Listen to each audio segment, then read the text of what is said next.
नमस्कार दोस्तों। आज आपके लिए हम तेनालीराम की कहानी लेकर आए हैं। एक दिन की बात है, राजा कृष्णदेव राय अपने कुछ दरबारियों के साथ राज्य में घूमने निकले। राजधानी के बाजारों में मंदिरों के सामने भिखारियों की भारी भीड़ थी। उन्होंने आकर दरबारियों से पूछा तो वे बोले, महाराज, पता नहीं क्यों नगर में भिखारियों की संख्या काफी बढ़ती जा रही है। यह सुनकर राजा को बड़ा आश्चर्य हुआ। फिर वो बोले, तो क्या हमारी शासन व्यवस्था ठीक नहीं है? भला इतने लोगों को भीख क्यों मांगनी पड़ रही है? यह सुनकर सब चुप हो गए। किसी को भी समझ में नहीं आ रहा था कि इस सवाल का क्या जवाब दिया जाए। कुछ देर बाद राजा ने तेनालीराम को बुलाकर कहा, तेनालीराम, जरा पता लगाओ कि हमारे राज्य में भिखारियों की संख्या इतनी क्यों बढ़ती जा रही है। तेनालीराम बोला, महाराज, मुझे इसके लिए 7 दिन की छुट्टी चाहिए। क्यों? राजा ने पूछा। इसलिए महाराज कि मैं भी भीख मांगकर थोड़ी कमाई कर लूंगा और आपके सवाल का जवाब भी ढूंढ लूंगा। तेनालीराम ने जवाब दिया। यह सुनकर राजा हंस पड़े। बोले, ठीक है तेनालीराम, पर 7 दिन के अंदर मेरे सवाल का जवाब मिलना चाहिए। एक एक करके 6 दिन बीत गए।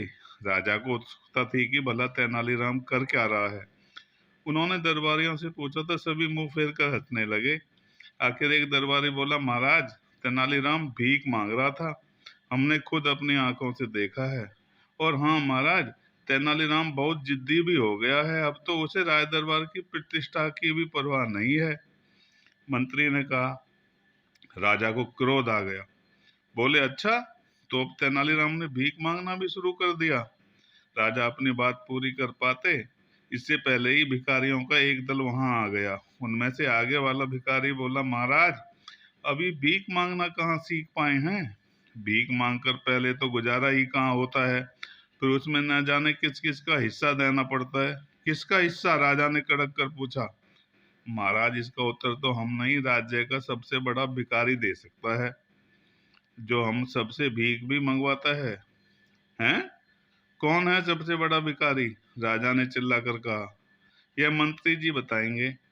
महाराज, यह भिखारी पता नहीं क्या उल्टा सीधा बोल रहा है, आप इसकी बात मत सुनिए, मंत्री ने आग बबूला होकर कहा। ठीक है महाराज, आप उस भिखारी की बात मत सुनिए, पर मेरी बात तो आपको माननी पड़ेगी।